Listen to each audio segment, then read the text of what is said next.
What is good, everybody? Welcome to the Look Ahead, part of the SB Nation NFL show. I am Rob Stats Guerrera from Niners Nation. He is RJ Ochoa from Blogging the Boys. Good day to you, sir. How's it going, Stats? Welcome to the desert wasteland that is the off season. We have begun the No. trek. We have our rations, we have our canteens, and we have to survive out here. What do you? Would you rather me pitch the tent or you pitch the tent? No, I can't be relied upon to do any sort of physical activity. Okay, that's fine. Whatever, Don't whatever you want to say do. that to people. The off season is not this barren wasteland of nothingness. Okay, we've got the combine coming up in a couple of weeks. We've got free agency coming up after that. We've got the draft. There's a lot to look forward to.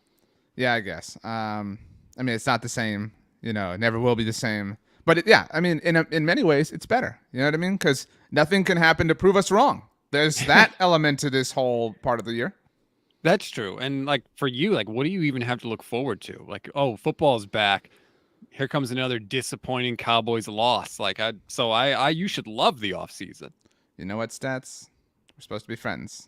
Supposed to be friends. We're gonna talk about the Cowboys today, Yes, we are. and yeah, let's just say like more than ever, I'm looking forward to golf this offseason, and Uh-huh. you know that's kind of it. That's I mean, because even like I'm a Manchester United fan, like that's not going well. I mean, like I wanted to get more into baseball this year. That's not going well. Yeah. Let's go golf. We got this. We're back. We might have another football season before we have any more baseball. We're going to get into Mike McCarthy, as you said, and some other stuff, but we want to remind you that the SB Nation NFL show is brought to you by DraftKings Sportsbook. DraftKings Sportsbook is an official sports betting partner of the NFL. So download the DraftKings Sportsbook app today. Make sure you use code SBNNFL. You will get a special offer when you sign up. It's code SBNNFL only at DraftKings. There is Cowboys news, as you hinted to, RJ, and we're going to get into that because I got to tell you, as an impartial outside observer, I do not like what is going on inside the Dallas Cowboys organization. And it has led us to a bigger topic today, which is coaches that are going to be on the hot seat going into 2022. And Mike McCarthy, I think, because of everything going on in Dallas, is clearly one of them. Can you explain to people what's happening? Why are we talking about this? First of all, I do want to say I have a power ranking of my top 5 head coaches on the hot seat, from hottest to least hot. I also have the specific degrees of hot I view them to be, which I'm excited to get into. Yeah, and I don't need the pomp and circumstance of like, these are the only number one, accurate power rankings across the internet. I don't need that. All right, like, look, they're my power rankings. I'm confident in them. I'm willing to stand on that and that alone. So McCarthy is the hottest coach on the hot seat in my mind. The value to which he's hot is you tried to be brave hot, which is you ever like Stats, before, you got a lovely wife, lovely family. Maybe when you were trying to impress her, you went out to eat and something was hot and she said, "You're going to eat that? That's kind of hot." And you're like, "Don't worry. I'm not afraid. I like hot stuff. I'm not shying away from this. I can handle it." And then you make this big kind of show about it, and then you take a bite and you're like, "Holy crap, this is hot. I've made a mistake here. I should have listened." That's the hot that this is. The Cowboys should have listened. I do think that Mike McCarthy showed some signs of promise. I think he did live up to being a little bit different, but ultimately became the same. And so you mentioned kind of where we're at. The timeline of sorts, I did write about this at bloggingtheboys.com, so anybody can kind of go check that out. I encourage you to do that. Always encourage you to check out BTB. But so, Stats, the Friday after the season ended for the Dallas Cowboys, so the Friday before the divisional round of the playoffs, which they were not in because the frauds that they are, they lost to your San Francisco 49ers. Jerry Jones went on 105.3 The Fan, the home of the Dallas Cowboys in the DFW area. This was his last scheduled appearance of the year because he has them throughout the season. And since the season was over, this was his last one. He was asked about the future of Mike McCarthy. Obviously, at the time, Dan Quinn and Kellen Moore were interviewing for would-be head coach positions, and he would not commit to Mike McCarthy. He was offered the chance to multiple different times, and he did not commit. My assertion at the time, personally, when I wrote about this, again, blogoftheboys.com, we keep you updated on everything going on with America's team. My assertion was that Jerry desperately wanted the Cowboys to be in the A block of NFL Network's and ESPN's divisional round Sunday programming because they were not playing. So they needed that segment to be there. Like, are the Cowboys going to bring back Mike McCarthy? Blah, blah, blah. So the following week happens. The 49ers win in the divisional round of the playoffs because the Packers are also frauds, independent of Mike McCarthy.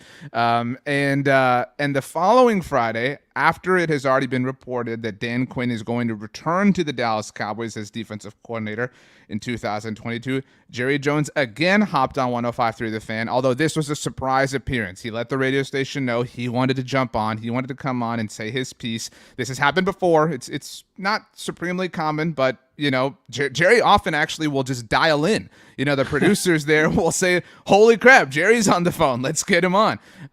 Such is life for the Dallas Cowboys. But so Jerry comes on at this point. So again, now we're at the Friday before conference championship weekend, back when your life was still good, Stats.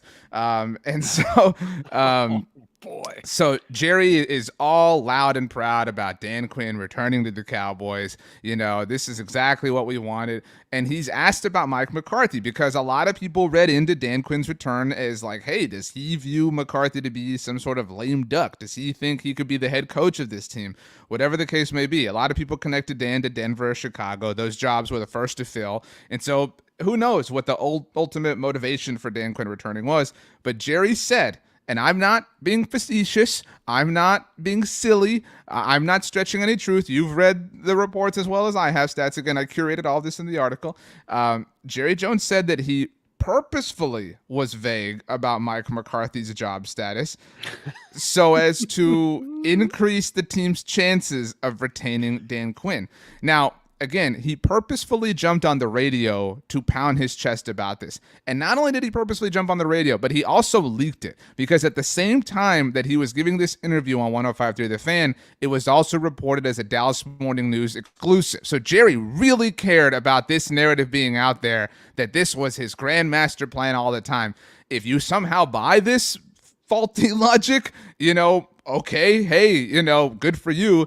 But it is also contradictory to how he handled Kellen Moore, because he was also saying, we want Kellen Moore back, etc., who was still interviewing for the Dolphins head coaching job along with Mike McDaniel. And at the same time of this interview, Jerry comes out. I know there's a lot going on here, and I'll give you a chance. He says, I was purposely vague about Dan Quinn to help keep Mike McCarthy around. But now that Quinn's back, let me tell you, Mike McCarthy, he's coming back. You created this narrative, not me. Mike McCarthy's going to be back. All the while, Kellen Moore is still technically in the running for the Dolphins job, again, contradicting his own line of logic. So that's part of where we're at. Your question so far. Well, just think about what Jerry is puffing his chest out that he has done, right? So essentially what he's saying is he sort of hung his head coach out to dry. He created a whole news cycle of, will Mike McCarthy be back with the Cowboys? He also, at the same time, essentially kind of deceived his defensive coordinator about maybe possibly, hey, you're going to be the head coach. And then when, all the ink is dry on the contract, you're like, just kidding. You're still going to be the defensive coordinator and you're going to be the head coach. Ha ha, I'm a genius. Like, no wonder you haven't been to an NFC championship game since 1995. Bob Sturm, who is a legend, obviously, at the Ticket in Dallas and writes for The Athletic. I know you've had him on at Niners Nation as well. He had a great article around this time that was called "It Comes with the Dinner." Just kind of like, that's life when you're the Dallas Cowboys head coach, because what did not help matters at this point in time was Sean Payton retired from the New Orleans Saints. And so that happened in between these two interviews. And so Jerry's now, boasting about his foolproof strategy, and also being asked about Sean Payton. And because Sean is no longer the head coach of the New Orleans Saints, he can comment a little bit more freely, because anytime, a player or coach is under contract, another owner can't comment on them for fear of fine. And so, again, I will say he did do his best to squash that. And the Payton stuff isn't really the Cowboys' fault. I mean, people are going to run with that narrative as much as they want, although they've kind of breathed life into that over the last, 15, 16 years. And so this is kind of the chickens coming home to roost in that sense. But so, Jerry effectively admits, to your point, that I used McCarthy as this, pawn to keep. And even if like you buy that, like what was your selling point to Quinn? Was like, hey, this dude sucks. Like you know, I might fire him. Like you can come on back. You're gonna be we're gonna be so bad as a team that we're gonna fire McCarthy. Great, like well, and so the disconnect I've had in this whole thing, and I don't want to speak ill of Dan Quinn. I'm a big fan of his, and you know, if he winds up being the head coach of the Dallas Cowboys, I don't think that's the worst net result in the world. But I don't think we've examined enough what it says about him that he was like, okay, like, you know, I'll take this. Cool. You know, because again, he seemed to have been under some impression that Mike McCarthy's job was in jeopardy. So, okay, now let's catch up to this week. On Tuesday, out of nowhere, Mike McCarthy jumps on the Rich Eisen show, which can be streamed on Peacock, and you can see all the segments on YouTube and all the normal places you get stuff. And I'll give Rich a lot of credit, like directly asked him about this and talked about kind of the frontal nature of all of this. And McCarthy specifically said that these are unusual circumstances that he's never had to deal with before. He did say there's no like air of awkwardness between him and Dan Quinn. He did say that he and Jerry have spoken. He said that things got a little personal and that he would leave it at that. But it was very clearly an interview where Mike McCarthy expressed a lot of frustration that this is what it is. And I do think that Mike, in his heart of hearts, has to accept that he can't do anything about the Sean Payton thing. Again, like, you know, that's a Cowboys ex that is going to always be a flame no matter what. Like, no matter what success he has, if Sean Payton is around, it's always going to be something that stirs the pot in Dallas. So I don't think that bothers him. But I think the Quinn thing does. And I think being made to look like some fool does. I mean, look, I know you're not high on Mike McCarthy. He is one of the very few men in the history of this earth that has won a Super Bowl as a head coach in the NFL. I mean, and I would like him to start acting like that with Jerry Jones. I would like him to put that ring on Jerry's desk and say, I have done something that you have not. I have 2 playoff wins in your building as the opposing team. You have 3 in the history of this building as the home team. And so I would like you to respect me because you hired me.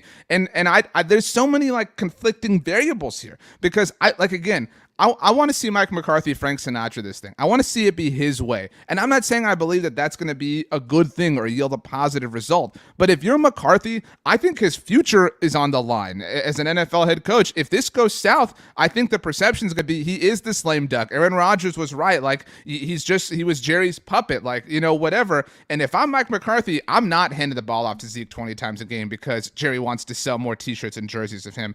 I'm going out the way I believe this needs to happen. And if I fail, cool, but at least I know that I did it on my terms. And I think, honestly, he's getting ahead of himself on this. I think that the move to go on Rich's show was a proactive measure by McCarthy. Start pushing this narrative of, this is crazy around here. You know, like this is not on me. This is on Jerry. And this is completely on Jerry. Again, McCarthy has his faults, but Jerry has created this circus now to where McCarthy's job, which was already going to be in jeopardy, is this like punchline. And that at the very best is illogical, but at the very worst is pretty cruel. McCarthy is already preparing for failure. He's already trying to manage the narrative for when things don't work out. And that's not good, RJ. And I will just say this. If you go back in the history of the Jerry Jones era in Dallas, the only times the Cowboys have won, the only times when they've had a head coach that says, screw you, Jerry, I'm doing it my way. Jimmy Johnson did not listen to Jerry Jones. He did his own thing. And guess what? The Cowboys were a dynasty, team of the 90s. And Jerry hated it because Jerry wasn't getting enough credit. And as soon as he could, he pushed Jimmy Johnson right the hell out of there. Bill Parcells said, Jerry, I'm doing what I want to do. And the Cowboys were very, very successful. Jerry Jones is the problem. He picks the coaches. He bosses the coaches around. He wants to be the coach, but he will never make himself the coach. And so he does this kind of shadow coach thing, and the Cowboys are worse off for it. And I think no coach goes into this season in 2022 on a hotter seat than Mike McCarthy, especially now that Zach Taylor has gotten to a Super Bowl. Nobody goes in with a hotter seat than Mike McCarthy. This whole situation is clearly setting it up that way. And I just think this whole era is doomed. McCarthy lied to Jerry Jones to get the job by telling him he went back and watched every game. Now you got Jerry lying to Dan Quinn, telling him he's going to be the coach in waiting to get him to re-sign as defensive coordinator. Like, how is this going to work out, RJ? I think Jerry would love it to work out, in a world where Sean Payton is their head coach and Dan Quinn is their defensive coordinator. I've talked about before, this is something that BLG and I chat a lot about on the NFC East mixtape, but you can listen to on any NFC East team feed here at SB Nation. Hope is not a strategy. Like, people say that all the time, right? But it is actually stupid to bank on, well, Sean Payton will just come coach us next year. Why? Like, because he has a house in Dallas? Like, that's like, like, didn't like Nasty Liukin live in Dallas once? Like, she going to be the head coach of the Cowboys? Like, we just, limiting this to like residents of the metropolis of DFW, and like something I've posited to BLG is like, what if Andy Reid retires next year? Like you're Sean Payton. You can go coach Patrick Mahomes or go where you have a house. Like, they got houses in Kansas City. Like like what if Sean McVay returns this year? I know that his fiance posted on Instagram that he was going to, and retires next year. Like, so what if Brandon Staley gets fired? I'm not saying he's not on my top 5 hot list, but like, crazy things happen. And so like this idea, like, I'm sorry to throw you under the bus, stats, but like, you all offseason last year, you're like, I'm convinced Aaron Rodgers is not going to be the quarterback of the Green Bay Packers. Russell Wilson is not going to be the quarterback of the Seattle Seahawks. And guess what happened? Both those things. And so like, the world will be so much different a year from now than it is at this particular moment in time. And so that's not a strategy. And it's also like, again, I would feel fine with Dan Quinn in a vacuum, but I would hate the process of getting there. And it would feel it would feel like just part of the same funk if a year from now they fired Mike McCarthy and promoted Dan Quinn to being the head coach. It would just be this like gross, like it would be just a larger level of the disease. And that has nothing to do with Dan Quinn. But man, I mean, I cannot think of a year where the Cowboys have had a worse start to their offseason. I think people are at this high level of apathy when it comes to them, as it is. People are depressed. I tweeted this out on Super Bowl Sunday night. The Rams have won a Super Bowl as 2 different franchises since the Dallas Cowboys last even appeared in an NFC championship game. They have won 2 Super Bowls as 2 different franchises since the 49ers won a Super Bowl, though, just to be clear. Sorry. But anyway, I mean, this is, again, I don't want to shed responsibility or blame from Mike McCarthy. He is very deserving of criticism, but I don't know any coach that could operate under these circumstances. And so to your point, you're already at somewhat of a disadvantage because you have Mike McCarthy, but now you've got this going on. Nobody could handle this. Nobody can. It's a circus. It's pandemonium. It's chaos. And I mean, there's no accountability happening anywhere, but in a few months, Forbes will release their rankings of the world's most valuable sports franchises, and the Dallas Cowboys will be number 1. Boom, baby. That's the only title Jerry Jones really cares about. And as long as that is the case, you are not going to have success on any sort of sustained level with the Dallas Cowboys. All right, let's take a break. When we come back, we've got the rest of your list of coaches on the hot seat. We'll see if I agree. We'll see if you left anyone off. I have 3 other coaches on my list, so hopefully you agree with mine. Otherwise, you'll be wrong. Back here on the Look Ahead, part of the SB Nation NFL show, brought to you by DraftKings Sportsbook. Okay, RJ, Mike McCarthy is obviously the hottest coach, or the coach on the hottest seat, let's say, going into 2022. Who is your next hottest seat? So again, I offered specific degrees of calculation of how hot, these coaches' seats are. That would be nice to see, when it comes to other power rankings on, the NFL show here at SB Nation. Like, it would be nice rather than just like a number. Like, that's so lazy. You put some effort into something. You know what I mean? Like, qualify what that number means. Anyway, number 2 for me. So number 1 was Mike McCarthy. It was, you tried to be brave hot. Again, we've all done there. We've done that. We've all been there. Number 2, Washington Commanders head coach Ron Rivera.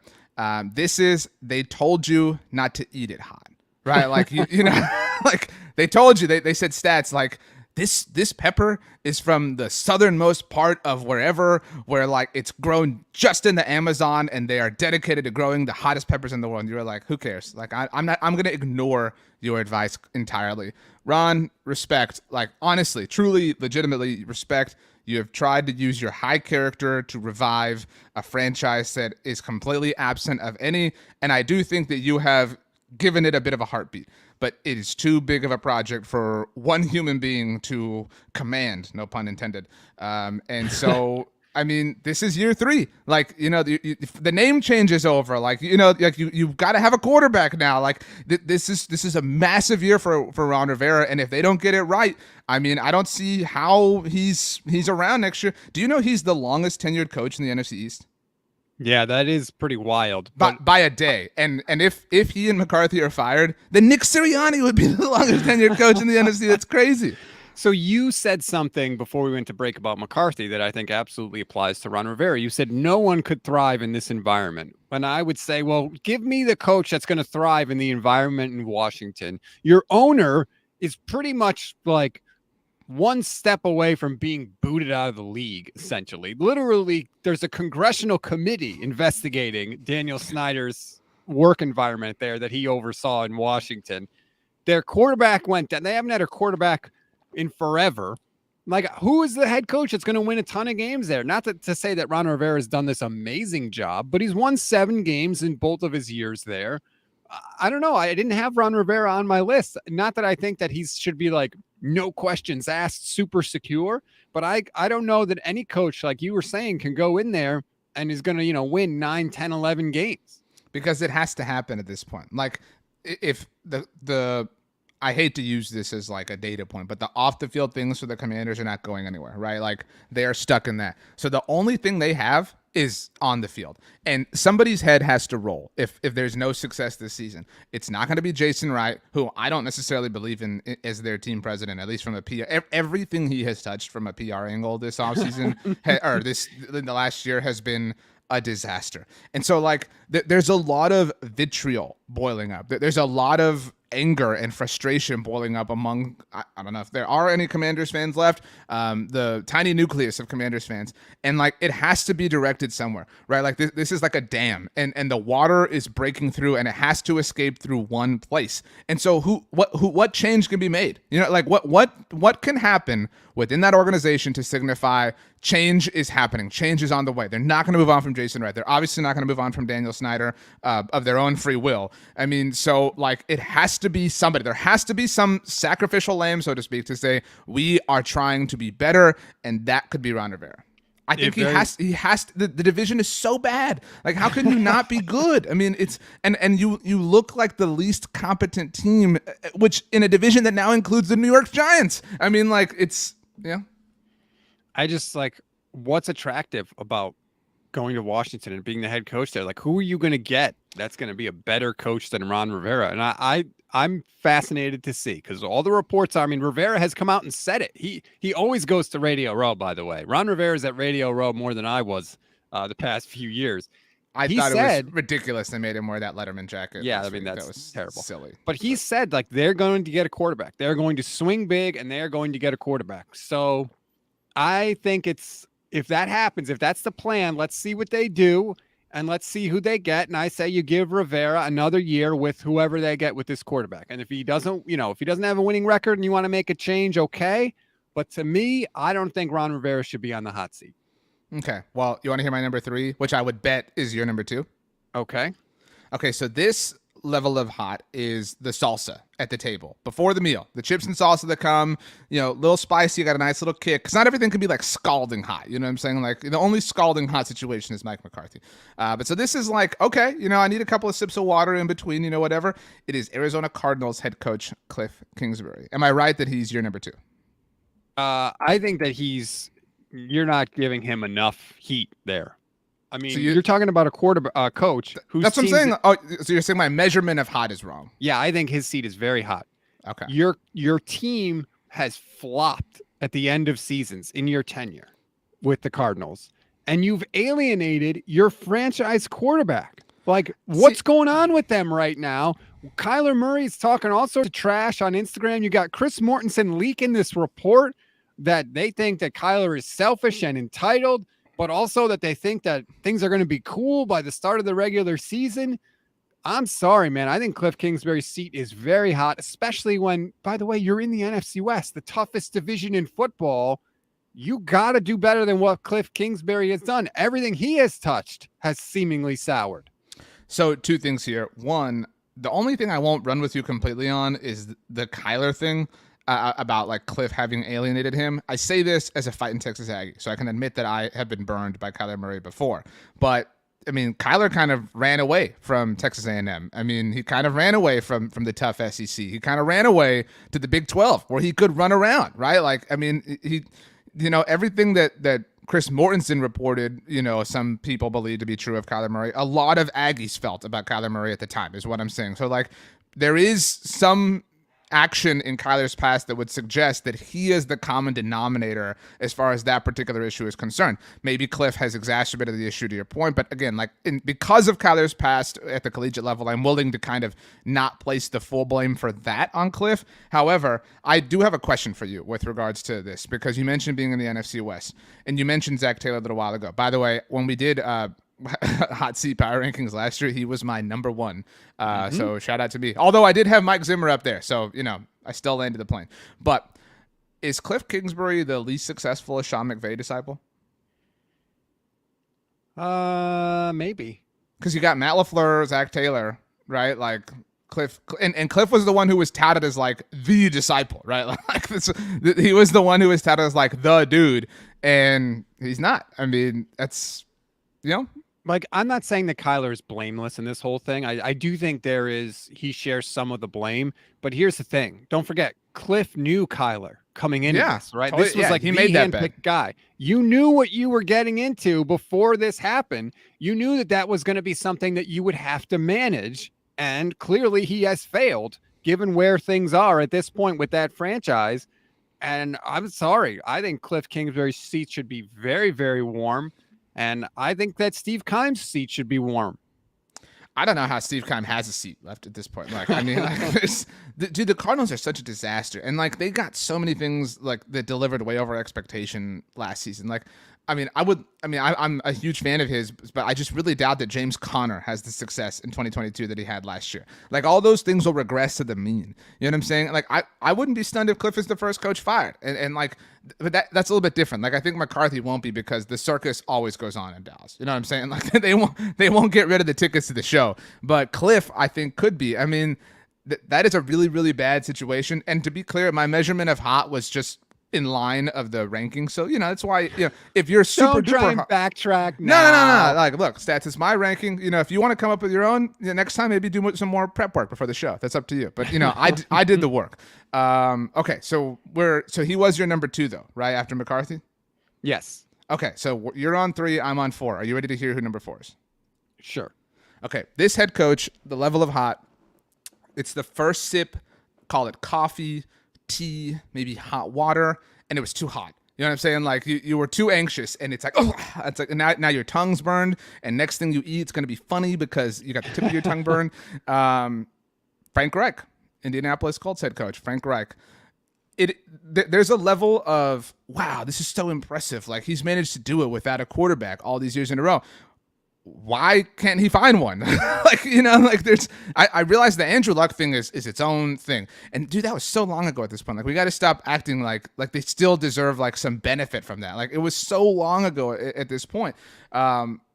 Okay, fine. You find Phillip Rivers, cool. They traded for Carson Wentz. They were not saddled with Carson Wentz. They did not have to make lemonade out of lemons. They went to the store and they not only bought the lemons, but they like took out a loan to pay for the lemons, which is so stupid. And now they're trying to like wave this flag of like, we're victims, like we're stuck, like Carson doomed us. Like, no.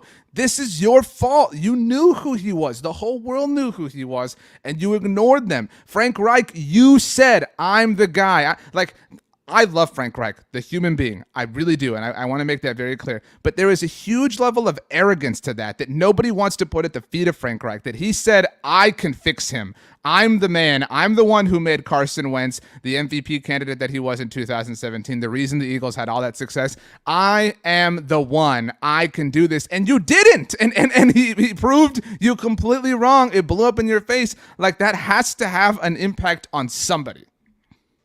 I'm so glad you included Frank Reich on your list, because I had in my mind and I was like, I don't know if they don't think of him like that. This is going to be his 5th year in Indianapolis. He's 37-28, which is not a bad record by any stretch of the imagination. No, there has been They've done some impressive things. Totally. Right. There's been some quarterback uncertainty that is not his fault, but you said it. This was the year that was supposed to stop because you got this guy. You were supposed to fix him. And not only did you not fix him, you got one of the great running back seasons in the history of the NFL.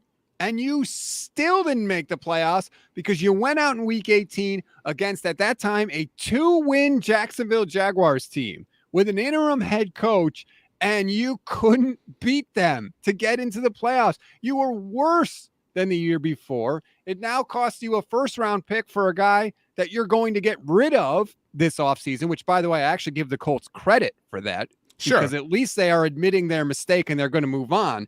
But the fact that you have to do that, this is a move that was second-guessed by a lot of people, RJ. Certainly Brandon Lee Gowden from the SB Nation NFL show was second-guessing it at the time.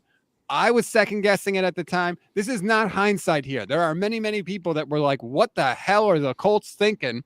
And this has to be laid at the feet of Chris Ballard and Frank Reich, and he absolutely should be on the hot seat. I'm so glad that you included him on your list. Well, thank you, first of all. I know I'm a hero. But two things here. One, I don't think you bagged on them enough for the loss of the Jaguars because but in a serious sense, everything you said, right? Like let's just repeat everything you said. And it was what was the he hasn't won there since 2014, or they haven't won there since 2014. Like, you lived up to the meme. And that's my huge problem with the Cowboys right now. It's like you are living up to the meme of who people think you are. If you live up to a meme in any aspect of life, it's a huge L on your forehead. And that's who the Cowboys are right now, to be very clear. But that was all the talk all week long, how he's never swept the Jaguars. They haven't won there, et cetera, blah, blah, blah. That was their only win last year, the Jaguars at home against the Colts. On and on and on and on and on. And you could not overcome that. You had all call it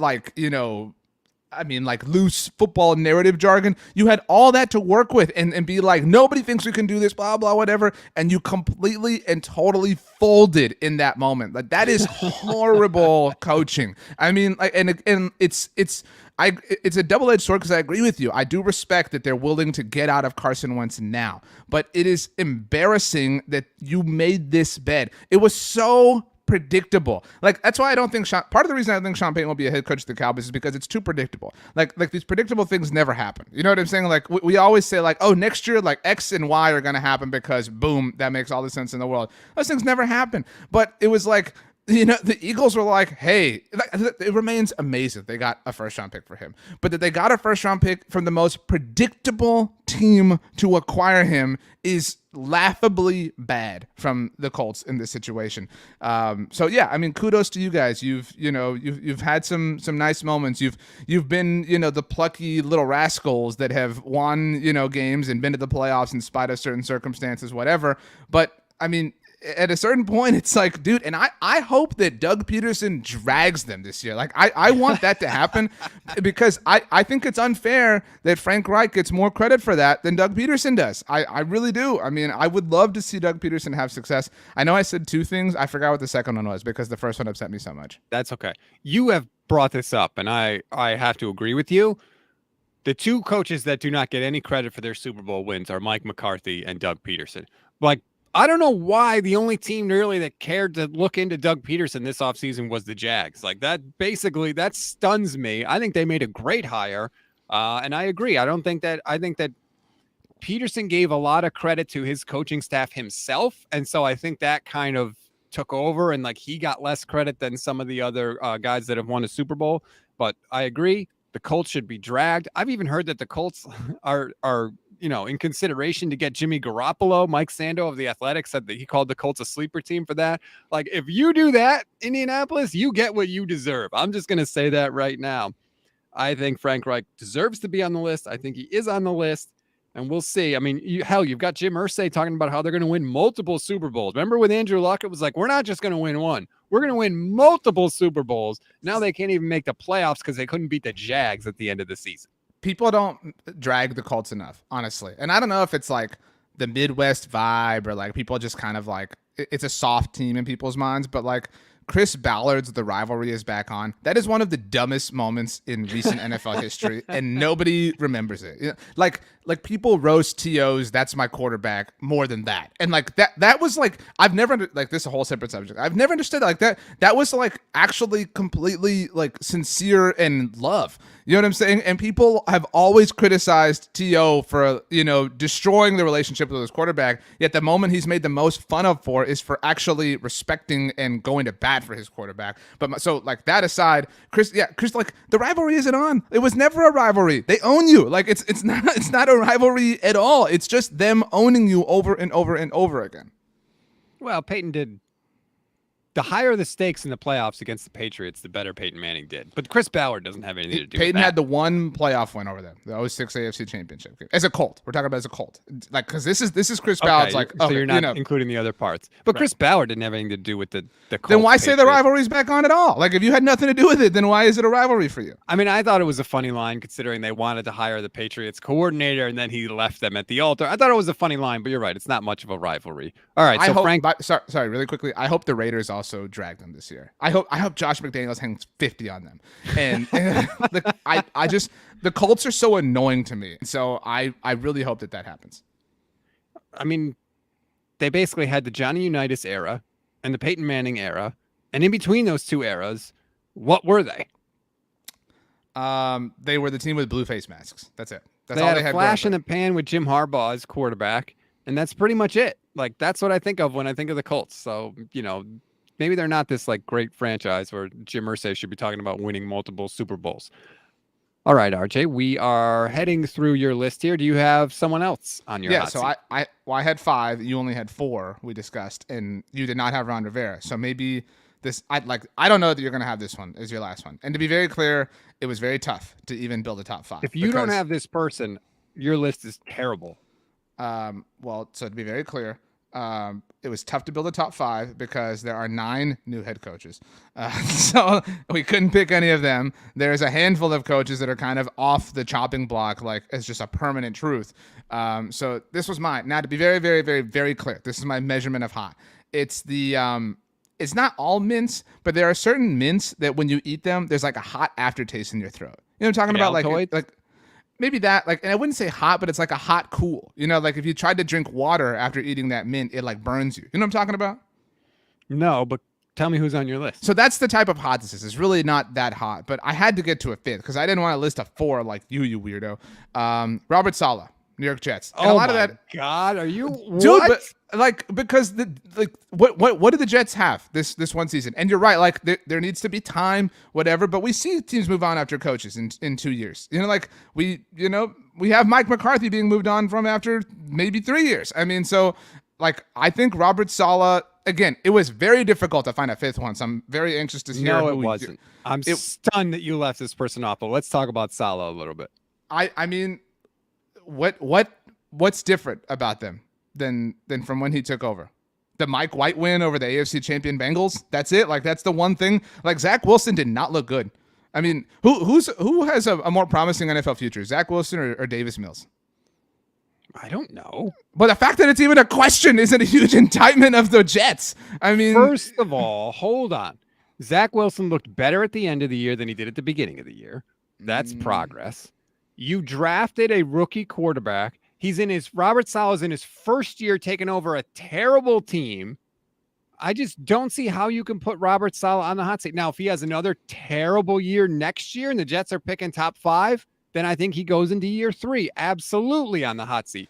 I don't give a coach, you could go winless in your first year. And I don't hold that against you. Like, you are the coach there because the team was hideously bad. That's generally how new coaches get hired. So I'm not going to bang on you too much for your first year. He was 4-13.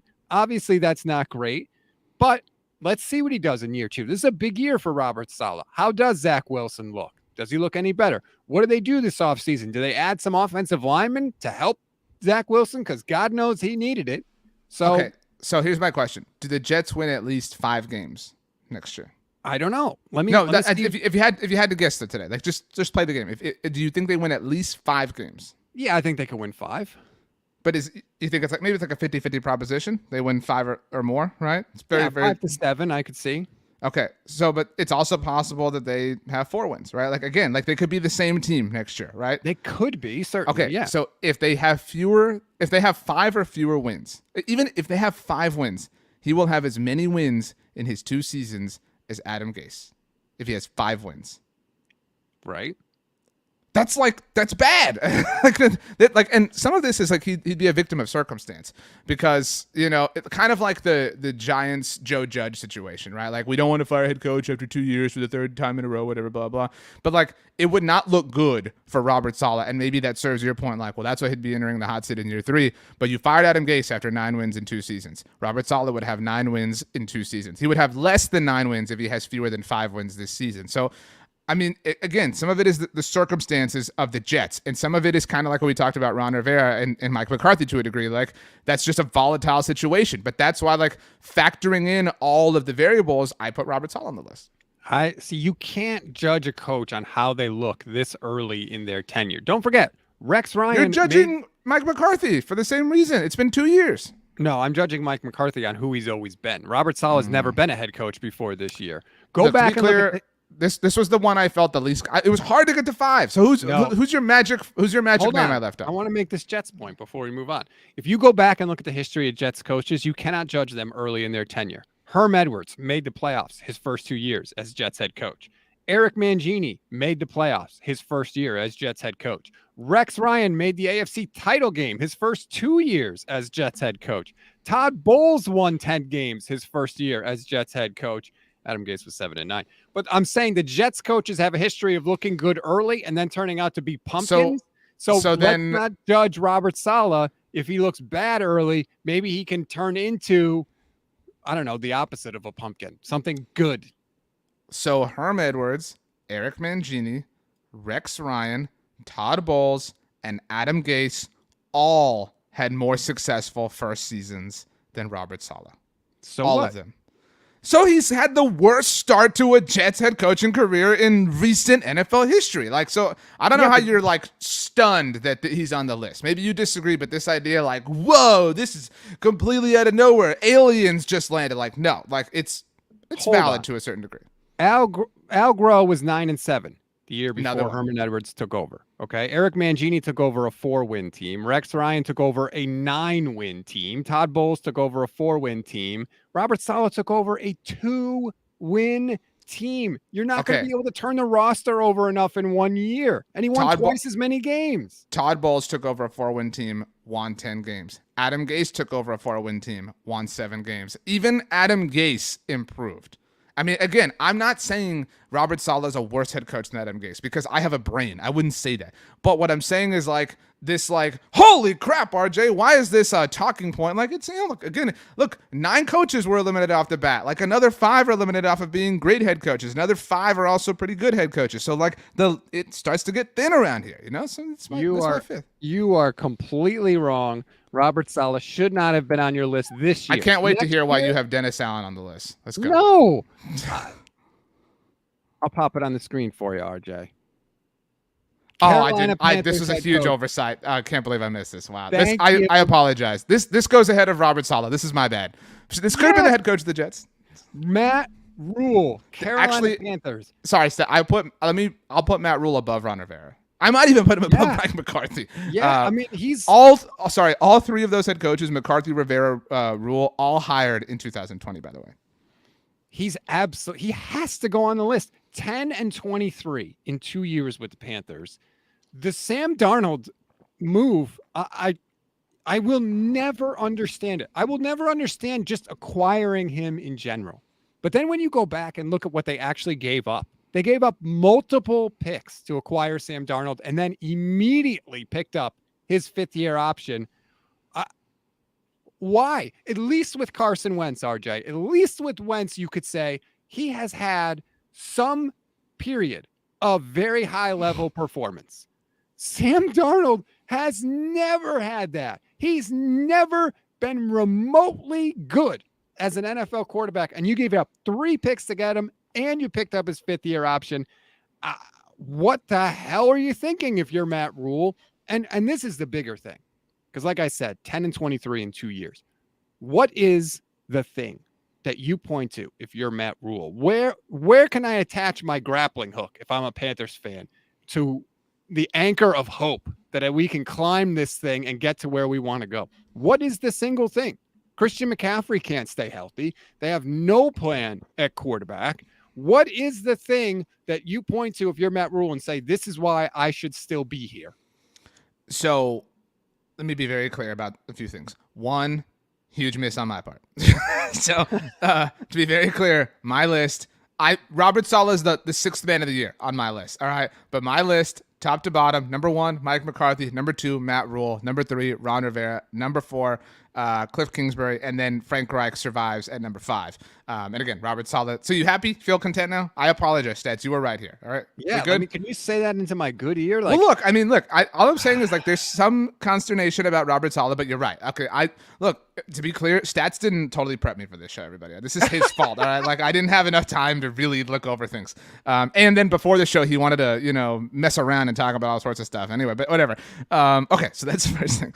Second thing is the only thing that Matt Rule has is an excuse. That's it. And so I'm about to say this, and it's not, I'm not caping for Matt Rule, but if you're David Tepper and I'm Matt Rule and you're like, why should I keep you around? I would say, well, look, dude, when you hired me, Christian McCaffrey had never missed a game in his NFL career. That's the team I signed on to coach. Let me stop you right there, Coach. Well, look, hang on. I let you make your Robert Saleh point. I interrupted a lot, but I let you make it. I'm David Tepper. I'm your boss, okay?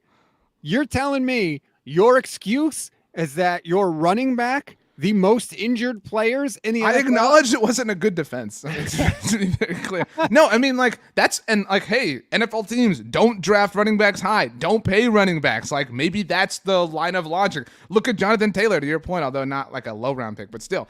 And the Colts will probably overpay him. But I mean, look, that's it. So that's his lifeline. It's not a good one, but it's not even a bad one. It's an awful one. But that's the only thing he has, is to say, I don't have the team that I thought I did. I think, the subject of today's episode, Stats, could have been things that teams aren't getting roasted for. We've thrown out a lot of things that teams were not properly roasted for. It was a fun week.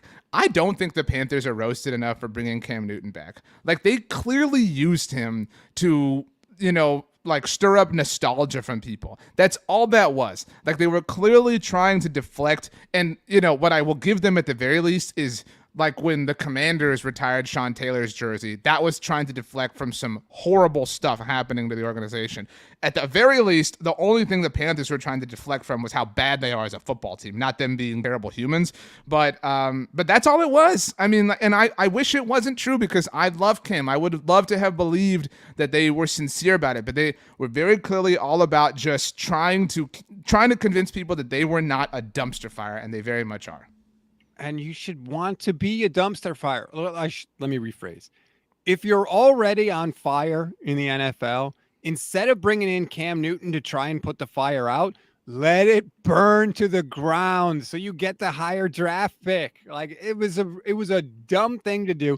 That's the thing. Now you sound like Stephen Ross. How dare you? With the Matt Rule era, they just seem to stack bad decisions, one on top of the other. It just keeps getting worse. Every time you think they can't make another dumb decision, they come along and do something you cannot believe. And so, again, reportedly, here we are, right? They're going to make a big quarterback move this offseason. Maybe they trade for Deshaun Watson, and maybe he wins 12 games and everything is great. But I've also seen Deshaun Watson lead the NFL in passing and not sniff the playoffs. So we'll see. All I'm saying is, Matt Rule should have been on your list. You are 100% wrong. I already apologized. I am 100% right. I'm smart. You're dumb. I'm good looking. You're not attractive. Wow. And I think you should just remember this for future shows. What happened to all the goodwill I built up with putting Frank Reich on the list? I'm totally so glad you put him on the list, RJ. Good for you. Blah, Yeah. blah, blah, whatever. I mean, dude, what do the Panthers have going on? The Panthers are so they have crap players for the most part. They have the worst uniforms in the NFL. And Whoa. Christian McCaffrey agrees with me that they need to get a uniform change, because I talked to him last year at the Super Bowl and he's on board. I think they need a new logo. That's what I think they need. Not a new uniform. I like the colors. I like the Great general. colors. Yeah, but The logo's stupid. Like it's awkward. Like I think this should be your general rule of thumb for if your logo is cool as an NFL team. Would an 8-year-old want to draw it during class? Like, like that's a good. And I know Sam Darnold tried to draw it and looked like an 8-year-old, or it looked like an 8-year-old. But yeah, dude. Man, just like disaster. I don't know who. This is a different show, but like I don't know what I think of the NFC South. Do the Bucks need Russell Wilson? Do the Bucks need Deshaun Watson? Like they could stumble into this thing, and that's the Falcons are the favorite right now. I'm so amazed that and like to me, like everybody's like, well, Brady retired. Like, dude, Brady could have cakewalked to the playoffs again. Like that's how I know that this dude's done, because this is the easiest path that anybody has ever had to the playoffs. Whoever's on the Buccaneers this coming season. So yeah, wow, look at us, stats, look at us. All right, so recap your list once more for people, just so they have it in their heads. Number 1, you tried to be brave hot, Mike McCarthy. Number 2, they told you not to eat it hot. Actually, let me rephrase that. Number 2, I need a new measurement of hot. Number 2, you got in the shower and the water was hotter than you expected and it got on your back. Like, what I'm talking about? Like, that's Matt Rule hot. Number 3, they told you not to eat it hot, Ron Rivera. Number 4, the General Salsa at your would-be restaurant, Cliff Kingsbury.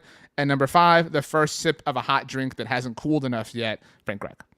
I like your Matt Rule analogy about the shower being too hot, because it's perfect, because you're the one that sensed the temperature of the water of the shower at your own house, and he still found a way to burn himself. So that is absolutely fantastic by you. That's such an uncomfortable moment. You know what I'm talking about? Where you like, you throw you're like, like it hurts. It hurts a lot.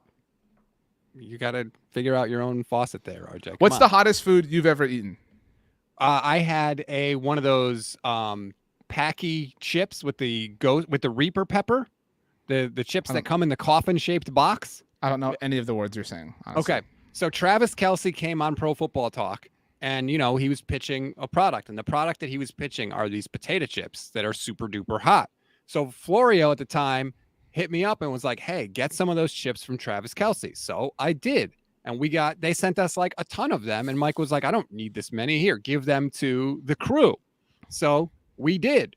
We, as a crew, as a staff, we all gathered around and we ate. We broke this chip apart because it was a bunch of us, and it was one chip. Again, it comes in a box that's shaped like a coffin. What's it called? I think it's called like the Packy, P-A-Q-U-I, something like that. It was a Carolina Reaper pepper. Oh. And they give you a glove with the chip, like, because that's how hot it is. They don't want you to touch it with your bare hands. And I just had a piece of it, RJ, a piece, and I thought I was going to die. Was the box yellow or red? Red. Like a skull? Yes. Which should have been my first clue, right? Like, maybe don't eat this thing with a giant skull in the front.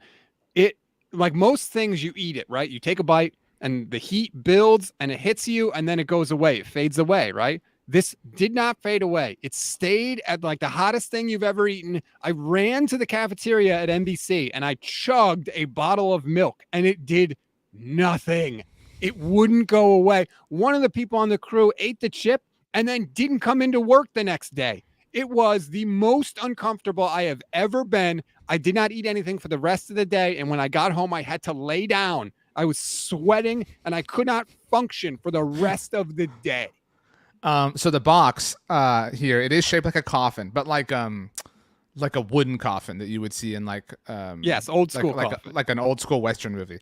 It says inside one deadly black tortilla chip, and then it says one chip challenge, and then it says fear the Carolina Reaper, which is Matt Rule's nickname. Interesting. Wow. Okay. What's the last question here? What's the hottest food you eat on a regular basis? Hot sauce. That's not a food. All different kinds of hots, like crazy hot sauce. So tell people about this Carolina Reaper pepper, though. Like, what is the hot? Oh, I don't know. I closed the tab after I Googled it. So I actually have a video. I lost interest. I actually have a video of me eating the chip. Should I post that to the SB Nation feed? I have the video of my actual reaction when we ate the chip live. I think you have to at this point. So we can all see and laugh at you. Honestly, Yeah, there is a scale. It's called the Scoville scale of like how hot things are, right? And so, for example, like a jalapeno pepper is like between 2,500 and 8,000 Scovilles. That's what it's called. So pretty much everyone's had a jalapeno pepper. You know that's pretty hot, right? If you go up to the Reaper pepper, that's at the top of the scale. It's between 1.4 and 2.2 million Scovilles. So that's how hot this thing is. It was insane. But if you ask me, I might do it again. Okay. I'm not a big hot food guy. I love spicy food. I see like how do you get your wings? You go to a wing restaurant, like what's your general wing decoration? Like what sauce or dry rub? Like what do you got? Sauce. I'm not a dry rub, not as fun for me. I like a good sauce. A nice okay, but like buffalo sauce. Are you getting so buffalo. But see, like I don't like buffalo sauce. It's lame. I actually don't like sauce on wings because when you dip it in the ranch, then the like sauce and the ranch starts to like intermingle and mix, and then you have this that's when it gets new... good. Yeah. No, lemon pepper is the answer we were looking for, Pepper. You would. Or the desert heat dry rub at Buffalo Wild Wings. Dry rub, overrated. Dirty wings, those are good too. You ever get dirty wings? I don't know what that means. You've said a lot of things I don't know what they mean. All right. Well, I will tweet out the video if I can find it. I'm pretty sure. At Stats on Fire. At Stats on Fire. Wow, appropriately on fire. Look at that. That's true. At that point, I very much was. He is RJ Ochoa at RJ Ochoa on Twitter. Download, rate, review, follow the SB Nation NFL show. It is the perfect time. We still have a ton of good stuff to look forward to this offseason. The combine, free agency, the draft. Perfect time to subscribe. Make sure you do. RJ, enjoy your Thursday. We'll talk to you next week. I love golf.